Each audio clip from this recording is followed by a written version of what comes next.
Okay, now let's continue the lecture. Next is linear and nonlinear equations.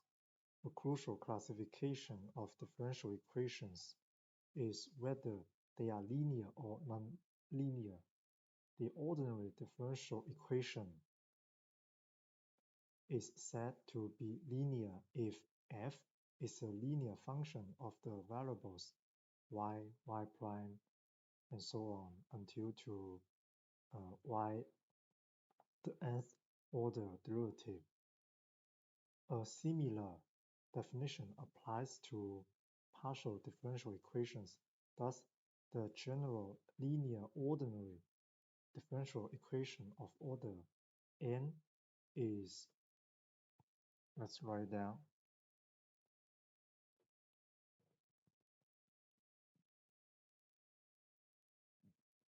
a0 of t times y nth derivative plus a1 of t times y n minus 1 derivative plus dot dot dot plus a n of t times y itself is equal to g of t. This is equation 11. Most of the equations you have seen thus far in this book are linear. Examples are the equations in section 1.1 and 1.2 describing the falling object and the field mouse population. Similarly, in this section,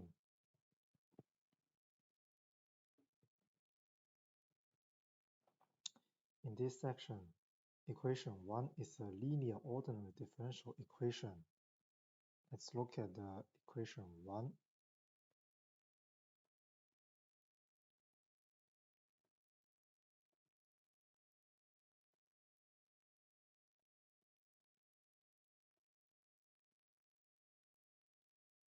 This is equation 1.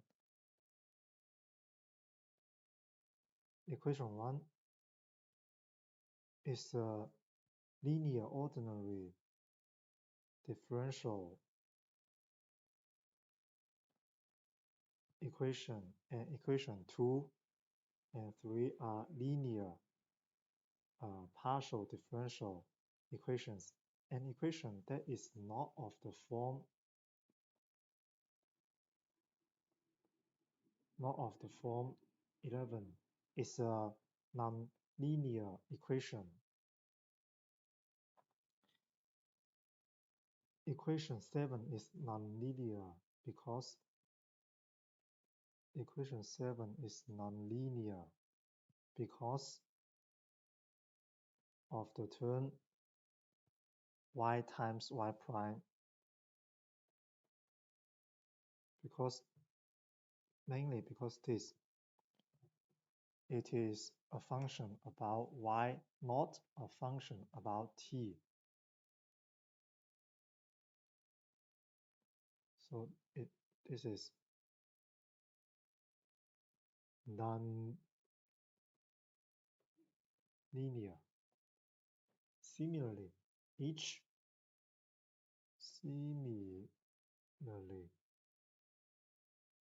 equation in the system 4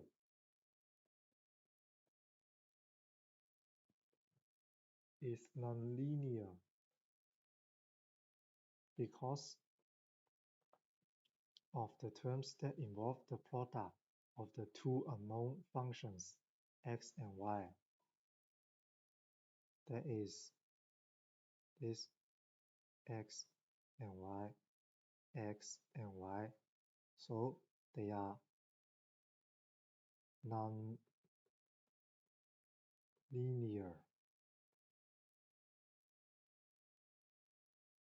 A simple physical problem that leads to a nonlinear differential equation is the oscillating pendulum. The angle theta equal to theta of t that an oscillating pendulum of length L makes with the vertical direction. See figure 1.3.1 satisfies the equation.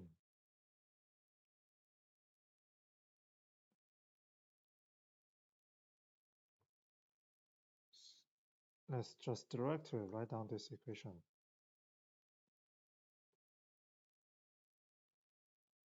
D and dt square. This is the second derivative.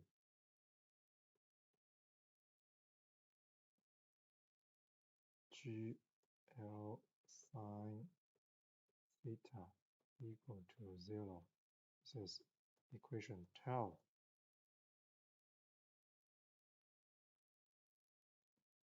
This theta, because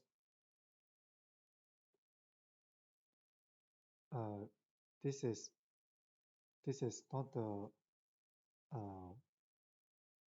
not the y itself, it is sine theta. So it's a non-linear whose derivation is outlined in problems 22 through 24. The presence of the term involving sine theta makes equation 12 non-linear. The mathematical theory and methods for solving linear equations are highly developed. In contrast, for nonlinear equations, the theory is more complicated and methods of solution are less satisfactory. In view of this, it is fortunate that many significant problems lead to linear ordinary differential equations or can be approximated by linear equations. For example, for the pendulum, if the angle theta is small, then sine theta is approximately equal to theta.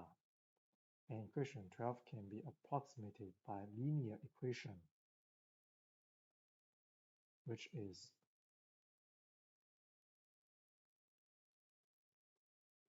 the second derivative plus GL theta equal to 0. And now here is linear.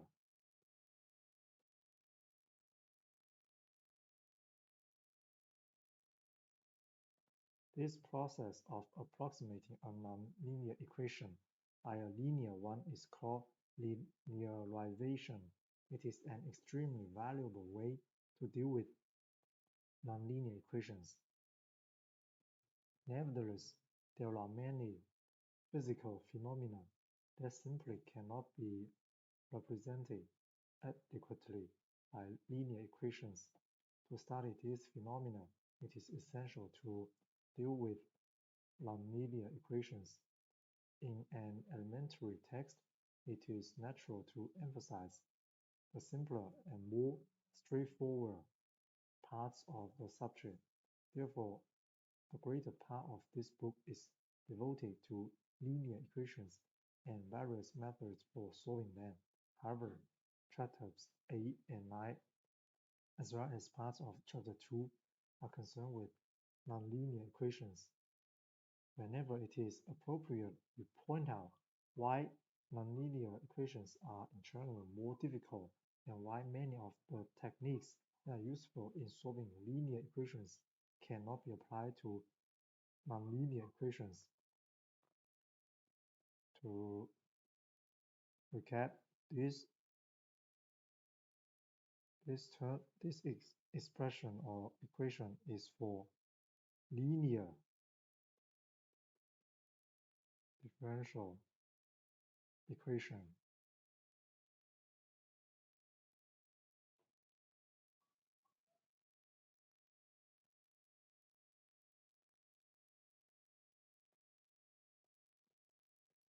Solutions.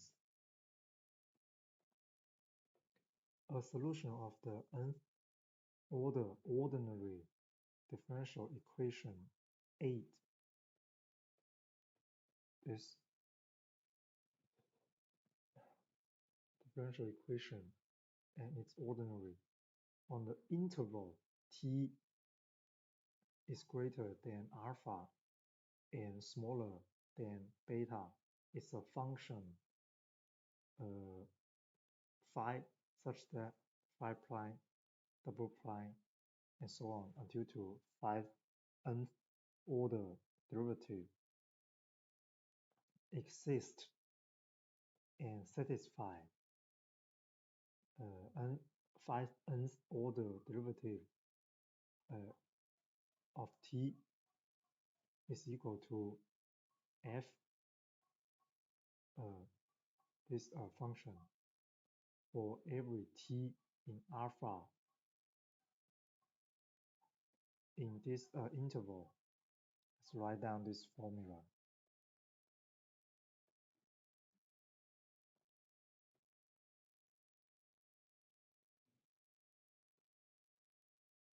Phi nth order derivative in terms of t, it has the form it is a function of t and phi of t and the derivative and so on until 5n minus 1th order derivative. This is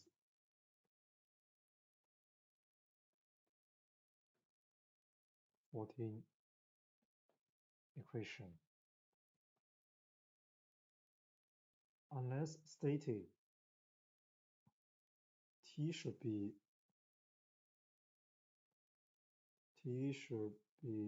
in the interval between alpha and beta.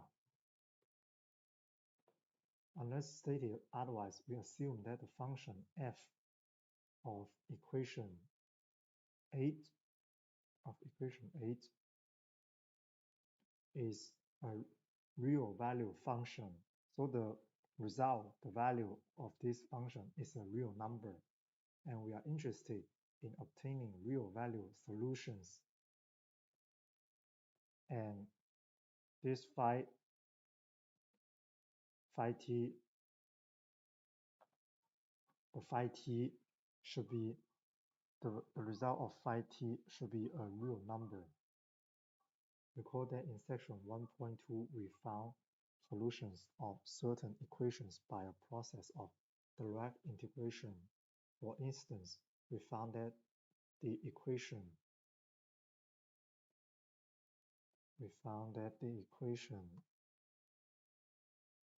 is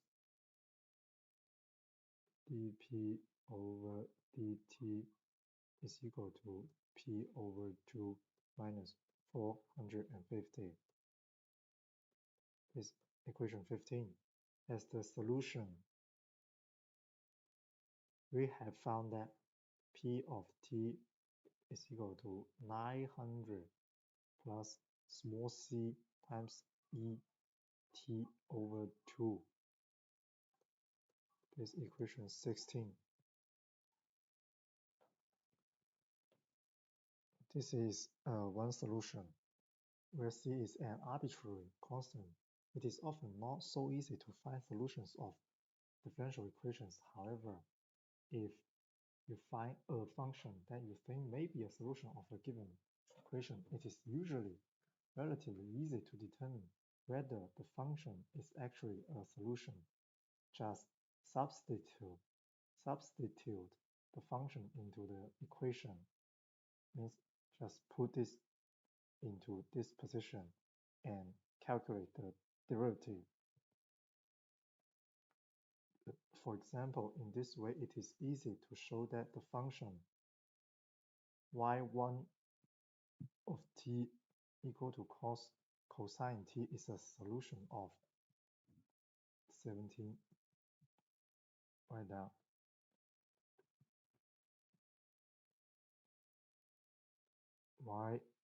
double prime or second order of derivative plus y is equal to 0. This is equation 17. We want to check y1 t equal to cosine t, whether this function is a solution of this differential equation. So we just insert to this original equation. So now y becomes cosine t, and y second order derivative, just calculate. First order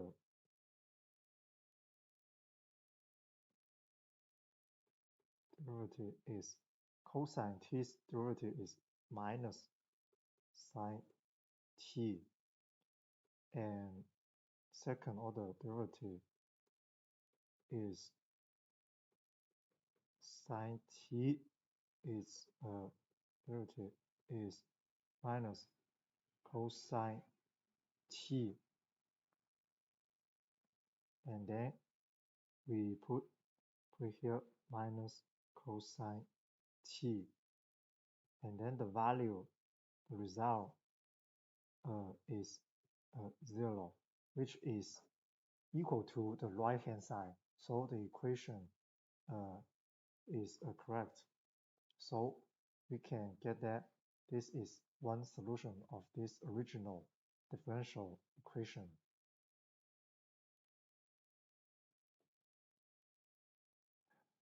In the same way, you can easily show that y2 of t equal to sine t is also a solution of equation 17. Let's check it. If y2 of t is equal to sine t, then y2 first order derivative is cosine t, and second order derivative is cosine t derivative is minus sine t. So we just try to put it into the original equation. Minus sine t plus y sine t.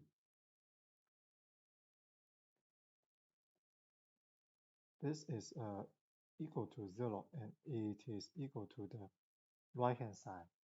So it satisfies the original equation. So this is also a solution. Of course, this does not constitute a satisfactory way to solve most differential equations, because there are far too many possible functions for you to have a good chance of finding the correct one by a random chance. Nevertheless, you should realize that you can verify whether any proposed solution is correct by substituting it into the differential equation. This can be a very useful check. It is one that you should make a habit of considering.